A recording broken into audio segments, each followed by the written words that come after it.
Sophie, une jeune femme aux yeux émeraudes, n'aurait jamais dû mourir. À Carnac, les pompiers la retrouvèrent sur une plage, à la lisière des vagues. La tempête s'était calmée juste avant l'aube. Des pans d'écume festonnaient le sable.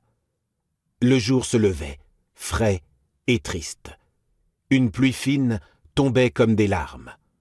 Aucun soleil. Des nuages bas et gris emplissaient le ciel jusqu'à l'horizon, comme s'ils avaient voulu se mettre au diapason. Elle était jolie. Ses longs cheveux blonds, presque blancs, s'étalaient autour d'elle, mêlés à l'eau de mer. Elle flottait tel un grand lys comme Ophélie dans le poème de Rimbaud. Elle portait un gilet de sauvetage jaune enfilé par la tête, sanglé à la taille. Un voilier de croisière, le Barbara, s'était encastré sur des rochers à quelques encablures de la plage. Au début, les pompiers avaient pensé que la jeune femme était seulement blessée, affaiblie. Le gilet avait dû la sauver. Ils pratiquèrent des soins d'urgence, mais très vite, ils s'aperçurent que rien ne permettrait de la réanimer.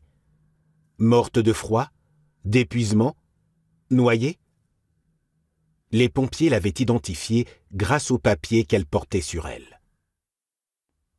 3 hommes avaient sauté dans l'eau au moment où le voilier, vers 1 heure du matin, avait heurté les récifs où il s'était empalé. Le bateau n'avait pas complètement coulé, mais la coque était pleine d'eau. Sanglés d'une brassière jaune fluo, les passagers avaient pu gagner la côte malgré les vagues, avant d'atteindre, frigorifiés, une maison dont le propriétaire avait appelé les secours. Les pompiers étaient arrivés. Ils avaient pris en charge les naufragés. Puis les gendarmes, à l'aide de projecteurs, avaient balayé le rivage sans rien remarquer d'anormal, à l'exception du bateau échoué sur les rochers. Des rubans de sécurité avaient été déployés pour empêcher les gens d'accéder au site, au cas où le courant aurait poussé l'embarcation sur le sable. Principe de précaution inutile, car qui aurait eu envie de venir dans la nuit glacée? Il fallut attendre l'aube pour étudier la façon dont on pourrait remorquer l'épave. Il n'y avait aucune urgence, dans la mesure où tous les passagers avaient survécu au naufrage. Tous? C'est ce qu'ils avaient affirmé, questionnés par les forces de l'ordre après la découverte du cadavre. Personne ne se trouvait à bord, en dehors d'eux. Personne.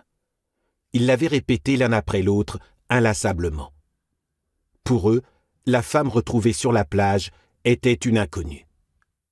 Elle était pourtant sanglée d'un gilet de sauvetage rigoureusement identique à celui des naufragés.